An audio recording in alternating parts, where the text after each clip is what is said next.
Well, I hope you're excited. Today is the first day of the rest of your life.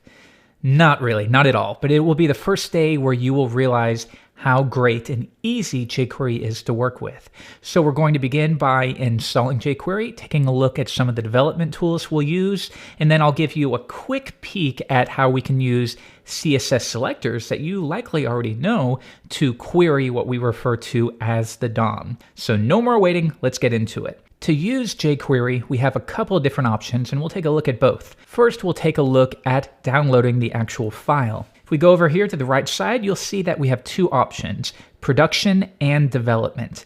Now, for you at this stage, it doesn't really matter, but the basic difference is production code will be compressed, which means it'll be impossible for you to read it. The development version, on the other hand, will contain all of the necessary code comments and spacing so that it's easy to filter through and learn from. Now for production sites, and what I mean by that is sites that you will deploy and have live, you will always use the production version. And you'll see when it's minified and gzipped, it comes out to around 31K. But if we keep all the comments and spacing in, you'll see that it's a whopping 230K, and that's really too big. However, for development only, definitely use this version. That way you can refer to it once you learn a little bit more.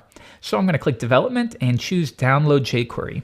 And you'll see that it takes us to this link, code.jquery.com, and the current version of Jquery. At the time of this writing, that's 1.7.1. So you can either copy and paste this into a new file, or you can right click and choose save as.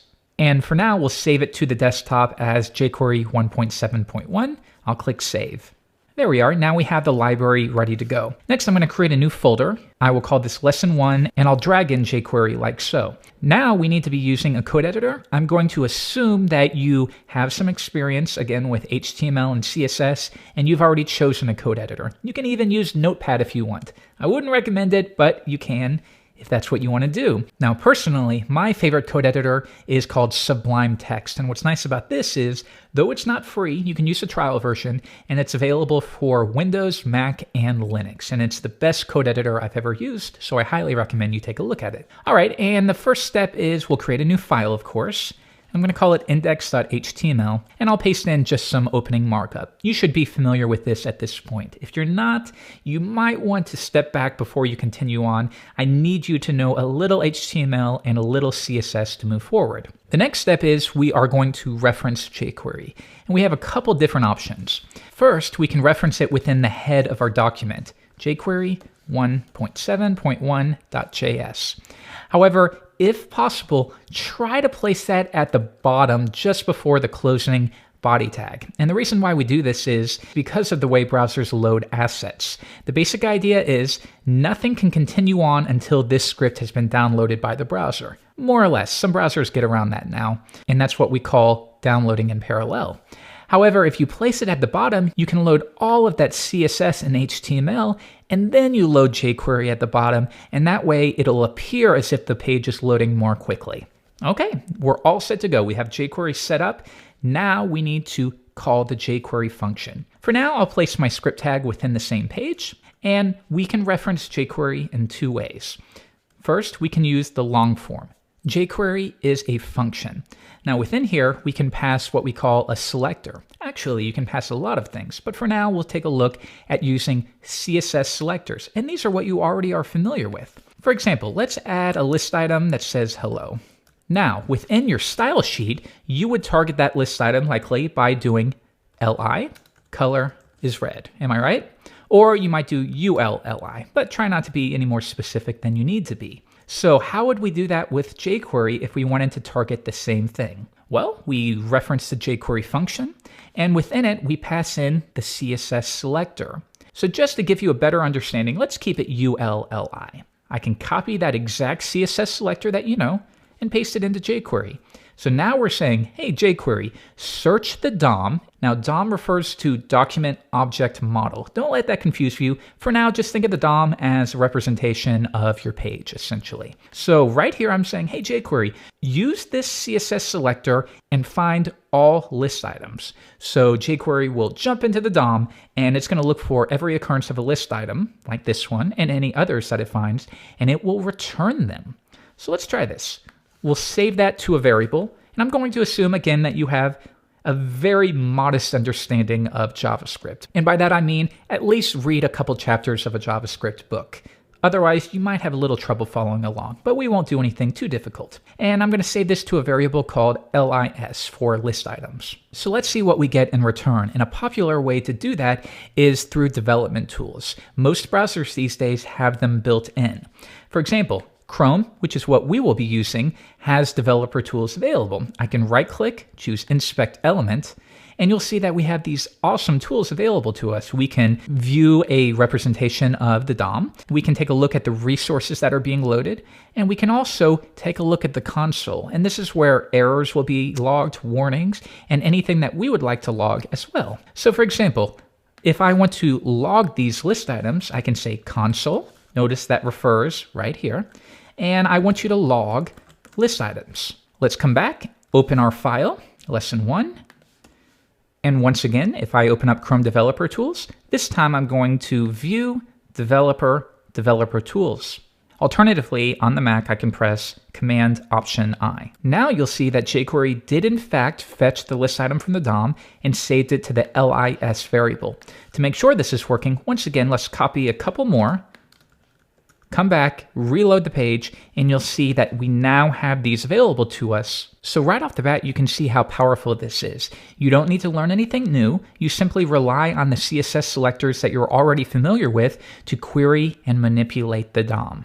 Now, before I move on to showing you the shorthand way for referencing the jQuery function, let's do something with this object. So I will clear out the console, remove the variable, and we will fetch all list items and adjust the CSS, and we'll make the color, this time, will be green.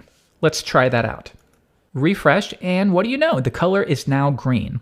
If I want to see the representation in the DOM, I will click on Elements, open up the UL, and you can see what jQuery is doing is it is appending a style attribute to each list item. Now, as a rule of thumb, sometimes you have to do this. For example, when the values will be calculated dynamically, you will have to reference methods like this. However, whenever possible, always try to keep the styling within your style sheet. That way you have separation from your content to your styling to your logic.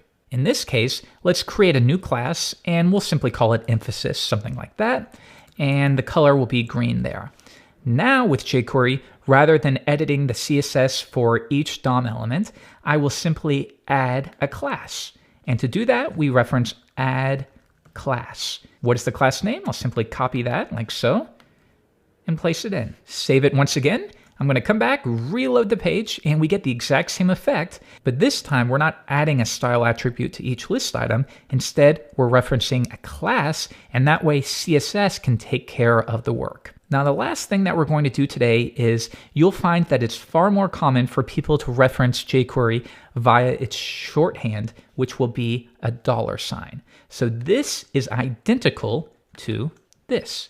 The $sign is simply shorthand for referring to the jQuery object. So just to give you some assurance that they are the same, let me show you a different way to reference jQuery as well as the reason why we can use jQuery and $sign interchangeably. If I return to Google Chrome, we can also reference a variety of JavaScript libraries using what we call a CDN.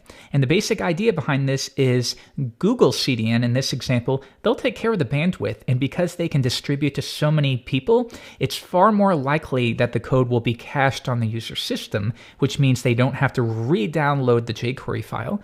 Again, that makes your pages appear to load more quickly. So you'll find that it's fairly common to use Google CDN when referencing the jQuery library. You can go to code.google.com/apis/libraries.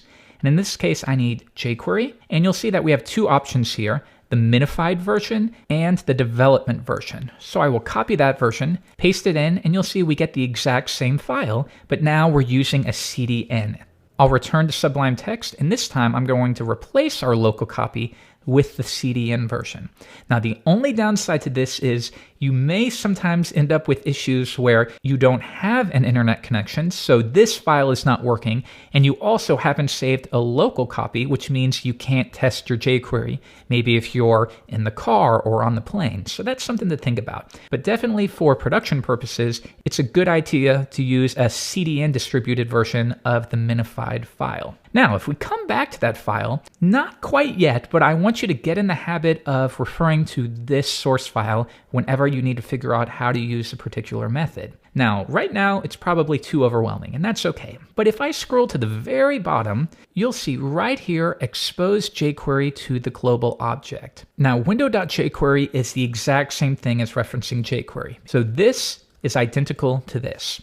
So what this line of code is saying is, get the jQuery and create an alias of sorts. Make it equal to a $, and both of those are going to reference the jQuery function right here. And that's why we can use jQuery or $ interchangeably. Throughout this course now, I will be sticking with the second version. All right, that will do it for day 1. Have some fun playing around with these techniques, see what's possible, and get ready for day 2.